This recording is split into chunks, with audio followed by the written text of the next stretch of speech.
Hai, hai, kita berjumpa lagi pada sesi yang ketiga dengan Mbak Rita, novelis kita. Mbak Rita udah sampai 31 buku yang tulis itu. Anda bisa merasakan semacam anugerah nggak dalam tinggal di negeri yang namanya Kepulauan Riau, yang tempat menyumbang bahasa seperti itu ke depan, yang sumbang kepada bangsa. Anda merasa ada kekuatan apakah bahasa Melayu atau bahasa Indonesia yang merasa ini membuat Anda bisa menulis seperti itu? Pertama mungkin ini keyakinan saya saja ya Tok, bahwa setiap orang Melayu itu sebenarnya dikasih anugerah untuk mereka itu cepat gitu dalam mengolah bahasa.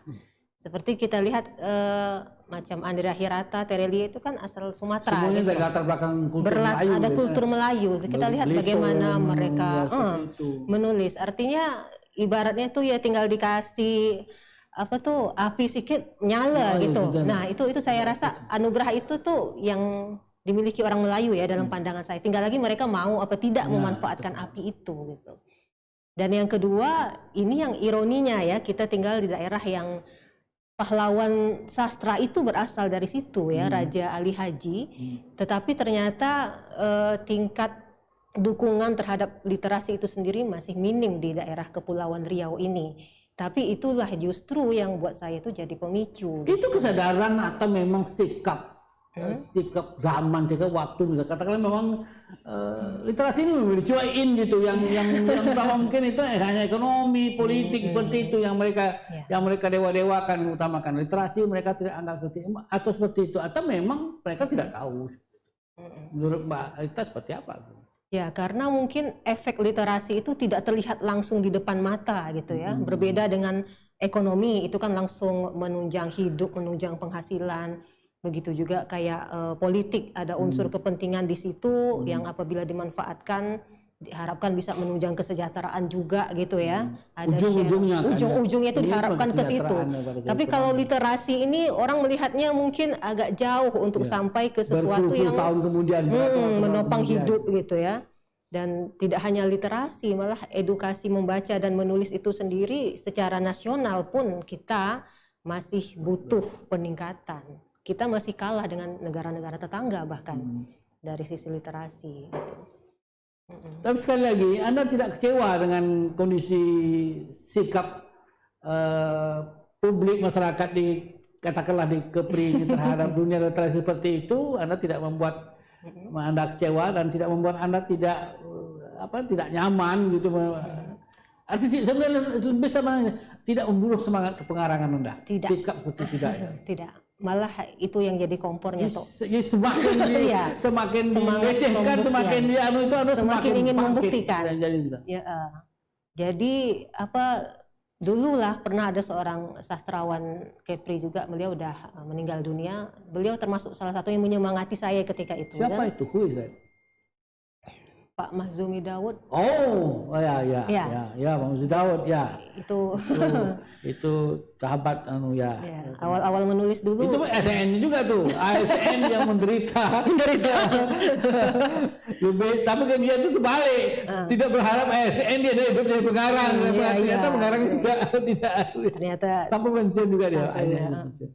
Waktu itu beliau pernah undang saya ke rumah, kita bincang-bincang lah soal literasi ini. Ya, dunia literasi pada saat itu di Kepri yang seperti itu. Cuma beliau menyemangati waktu itu, awak jangan putus harapan, ya, awak harus buktikan gitu loh. Biarlah untuk saat ini mungkin awak lihat orang-orang di Kepri ya katakanlah tidak kenal dan tidak mendukung awak, bahkan mengabaikan awak gitu kan. Tapi ya awak harus buktikan. Dan saya ingat waktu saya cerita sama suami saya, dia bilang, ya udah di Kepri tak lihat awak buktikan nasional. Coba tunjukkan itu. Orang rumah awak mendukung itu, posisi awak sebagai pengarang tak merasa terganggu dia dengan tidak. Dah maklum dia. Maklum itu. Pak suami awak PSN juga? Ya, PNS juga. Oke. 31 buku dengan tebal-tebal rata-rata 200-300 halaman. Anda punya mimpi membuat sebuah novel besar yang bisa menggemparkan, katakanlah menggemparkan Indonesia. Sekarang kan antara pengarang-pengarang perempuan kan Indonesia kan sedang terjadi persaingan sengit menghasilkan buku-buku yang buku besar. Anda punya mimpi besar seperti itu? Ada, mimpi besar itu ada, rasa ingin menulis. Sekarang sedang ditulis yang belum ada menulis lagi nih, masih revisi untuk novel yang baru menang ini, proses revisi, jadi masih revisi yang itu. Ya, cita-citanya ingin inilah tuh punya novel yang mendapat penghargaan nasional yang tinggi gitu ya, dan mudah-mudahan bisa diterjemahkan ya, karena dalam bahasa asing. Salah satu panutan saya Andrea Hirata itu ya, bukunya bercerita tentang kultur Melayu tapi bisa diterjemahkan dalam banyak bahasa. Itu merupakan satu buat saya ya. Siapa pengarang Indonesia yang menurut Anda menjadi semacam bukan panutan, semacam orang yang Anda kagumi di Indonesia ini sekarang nih, selain Andrea Hirata yang sama-sama Melayu? Termasuk Di Lestari, dia punya tulisan Dewi Lestari, Di itu tulisannya termasuk yang saya sukai juga. Jadi Terelie juga, Terelie juga. Ya, sekarang perempuan sekarang yang terakhir ini. Kalau yang konsisten saya lihat Di lah ya, termasuk salah satunya Di ya. Yang betul-betul konsisten menulis dalam jangka waktu sekian itu tuh ya Di itulah saya lihat. Tapi sastra murni itu. Di itu menulis sastra yang sekarang makin karya-karya dia makin sastra serius, tidak sastra yang lebih dekat kepada kalangan milenial sekarang seperti itu. Tapi ya alhamdulillah unsur popnya tuh masih terasa tuh. Seperti yang terakhir saya baca tuh Aroma Karsa. Itu menggabungkan ada unsur fantasi di situ, budaya di situ. Jadi dan itu cukup tebal ya. Jadi ada keinginan juga lah suatu saat bisa nulis yang tebal kayak gitu gitu ya. Tapi rata-rata kata teman-teman saya, bukan saya, buku-buku yang sekarang menjadi banyak ilustrasi itu latar belakangnya sejarah apa saja lah gitu, daripada kehidupan saya, karena terasa lebih teruji gitu, sejarah itu lebih teruji faktanya. Kadang-kadang teman-teman nulis tentang Raden Saleh seperti Pangeran dari Timur, itu kan tebal sekali. Artinya novel biografi seperti Anda punya visi untuk menulis novel sejarah yang dalam pengertian sejarah yang lebih mendekati sejarah murni seperti itu. Ada keinginan untuk itu tuh ada, tapi mungkin saya butuh referensi yang lengkap lah. Jadi tidak ingin sampai menyalah ya dari sejarah yang ada. Kalaupun ada unsur fiksi itu hanya seperti yang Atuk bilang tadi lah, mengisi ruang-ruang kosongnya saja. Tapi jangan sampai spirit dari sejarah itu hilang gara-gara fiksinya yang lebih banyak gitu. Sebetulnya ketakutan saja itu. Sejarah itu ditulis oleh kepentingan istana juga. Belum tentu buku yang terbit sejarah itu memang betul faktanya seperti itu. Tak boleh dikutak-katik. Itu kan ada kepentingan mereka penulis juga. Saya sekarang nggak menulis novel seperti itu.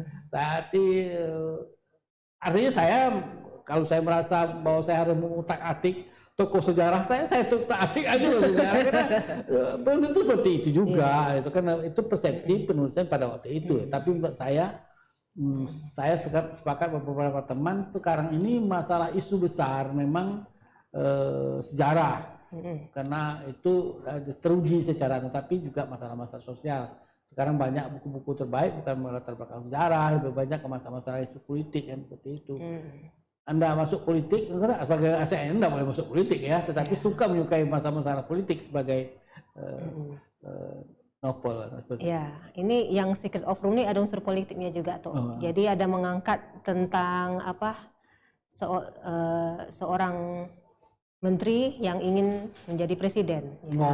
Jadi ada unsur politiknya juga di situ, dan dia meminta seorang penulis bayangan untuk menulis biografi gitu, menulis biografi yang ghostwriter, tapi nanti buku itu terbitnya atas nama dia.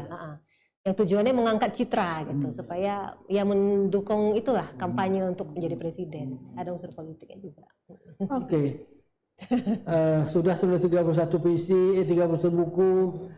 belum merasa buku sebagai tempat hidup yang layak untuk Indonesia seperti tapi Anda tidak pernah menyerah, tidak pernah merasa kapok, tetap menjadi seorang penulis seperti itu. Anak-anak Anda itu Anda dorong menjadi penulis juga untuk ke depan, atau ada yang ikut Anda spirit seperti itu? Paling yang kecil aja sih kelihatannya, perempuan ya mungkin. Kalau yang remaja laki-laki itu tak nampak dia. Berapa orang sekarang anak? 3. Tapi yang kecil yang agak kelihatan yang kecil, tapi dia lebih suka novel grafis ya, komik, dia bikin komik, dia bikin eranya cerita. mereka seperti sekarang usia ini. dia lah ya, dia masih SD, jadi sesuainya dia lah usianya. Tapi tetap saja sebagai hobi. Hobi.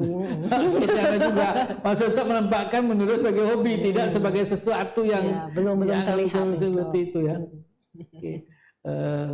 Anda punya pesan-pesan khusus dengan para katalah penulis-penulis yang ada di Kepri ini? Nah, Anda membuktikan sesuatu hal. Saya ingin juga menyatakan pada pemirsa saya sendiri, membuktikan sesuatu hal bahwa kota kecil seperti Tanjung Pinang itu tidak memberi tetap memberi peluang kepada seseorang untuk tampil menjadi seorang penulis yang hebat,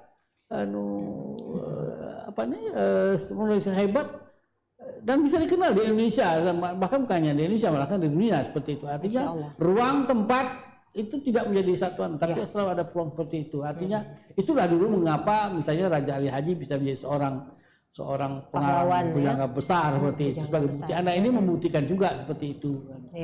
Nah, mungkin ada pesan khusus kepada para penulis lah, para yang sekarang masih mengeram di rumah, masih ragu-ragu untuk menjadi seorang penulis seperti apa gitu. Memang tidak cukup menghasilkan, tetapi memberi ada hal yang lain lah, bukan yang Anda ingin sampaikan, bukan hanya uang, bukan materi, tapi Anda memberikan sesuatu ya. Ya, jadi ini saya mungkin berkaca dari pengalaman yang sudah saya lewati dalam literasi ini, bahwa literasi itu jangan membuat kita menyerah. Justru kita harus menjadikan kesulitan-kesulitan, dukungan-dukungan yang minim itulah yang menjadi pemicu kita untuk melangkah lebih baik lagi. Nah, seperti saya tinggal di Kepri di Tanjung Pinang, justru dengan lingkup sosial yang seperti inilah saya memicu diri untuk bisa bertumbuh dan membuktikan bahwa seperti Atuk bilang tadi, tidak ada batas ruang dan waktu. Kita bisa menjadi lebih besar dari yang kita perkirakan sepanjang kita terus berusaha, jangan menyerah ya, dan ya terus berdoa kepada Allah. Dan selalu yakin bahwa bahasa Melayu itu sebetulnya adalah anugerah yang Anda kata bilang tadi, itu anugerah yang tak semua suku bangsa lain memperoleh seperti itu. Sudah hidup besarkan dalam kultur Melayu, tinggal gunakanlah itu. Anugerah, dan itu sebetulnya kesempatan bagi siapapun sebenarnya yang berminat menjadi seorang penulis pengarang untuk menggunakan itu sebagai yakin dan percayalah, kalau Anda memang merasa asli Kepulauan Riau, itu sedikit aja pancingannya, diteruskan, insya Allah nyala, yakinlah itu, coba saja. Bensinnya itu apa? Bensin itu apa? Penghargaan, hormatan, perhatian, apa sebenarnya itu? Banyak hal-hal lain lah yang insya Allah mengiringi dalam perjalanan literasi ini ya, di luar urusan materi itu ya toh, selain dalam penghargaan, pengakuan, eksistensi, dan disitulah kesempatan kita kalau sebenarnya kita ingin berbuat baik kepada sesama juga. Karena melalui buku kan kita bisa menyampaikan pesan-pesan kebaikan juga, ya, yang mungkin dibaca sekian orang, harapan kita ada yang mengambil intisari yang baik dari situ, dia lakukan dalam kehidupan dia, mudah-mudahan jadi amal jariah buat kita. Kita tak tahu tuh ya, dari sekian ribu kata yang kita tulis ada satu dua yang mengetuk hati orang ya. Dan dari situ dia terinspirasi. Sebaris kata pun kalau Allah menghendaki gitu ya, kun fayakun. Anda ini tak nulis puisi ya? Belum pernah nulis puisi. Nulis gitu aja lah tuh. Belum yang mantap gitu ya, belum pede itu. Semua penulis itu dimulai dari saya jadi seorang penyair. Semua penulis puisi menjadi penulis novel, cerpen, esai seperti itu. Kalau udah baca puisi yang bagus-bagus macam puisi Atuk, puisi Hasan Asfani itu PD-nya tuh surut gitu, macam mana ini bisa nulis sebagus ini gitu. Jadi akhirnya masih tetap kepingin bertahan sebagai seorang novelis, sebagai seorang penulis buku, dan tetap kepingin agar buku-buku Anda itu bisa memberikan sesuatu kepada kehidupan masa depan. Dan tetap merasa berbahagia menjadi seorang Melayu, seorang hidup dan membesarkan dalam sebuah budaya Melayu. Baik, para pemirsa sekalian, kita sudah sampai pada sisi terakhir bahwa kita dengan menulis buku ini. Tahulah Anda sekarang, paham Anda sekarang bahwa kita punya seorang penulis yang luar biasa produktif pada usianya yang baru 40-an tahun lebih saja ini. Dia sudah menghasilkan 31 buah buku dan dia sudah ada di dalam peta penerbit nasional, dan setiap waktu bisa diberitahu tulislah buku novel yang bagus seperti. Jadi dibanding dengan saya sendiri yang lebih banyak menerbitkan buku sendiri, dia Mbak Rita lebih hebat daripada saya. Baik pemirsa sekalian, itulah kita bincang sore hari ini. Terima kasih Mbak Rita yang sudah memberi banyak sekali pemahaman kita terhadap semangat literasi di daerah Pelabuhan ini. Sesuatu yang sangat berharga menurut saya adalah tidak punya semangat untuk menyerah. Betapapun keadaan membuat dunia literasi ini kurang dihargai, kurang disemangati, tapi tetap memberi semangat. Hai, kita berjumpa lagi pada minggu yang akan datang dengan topik-topik yang berbeda lagi, dengan semangat yang berbeda lagi. Sekali lagi jaga kesehatan, di luar masih ada wabah penyakit, pandemi, kitalah dokter yang terbaik untuk diri kita semuanya. Assalamualaikum warahmatullahi wabarakatuh. Waalaikumsalam warahmatullahi wabarakatuh. Wah, waktunya pas. Batin dan Puncak Cindai.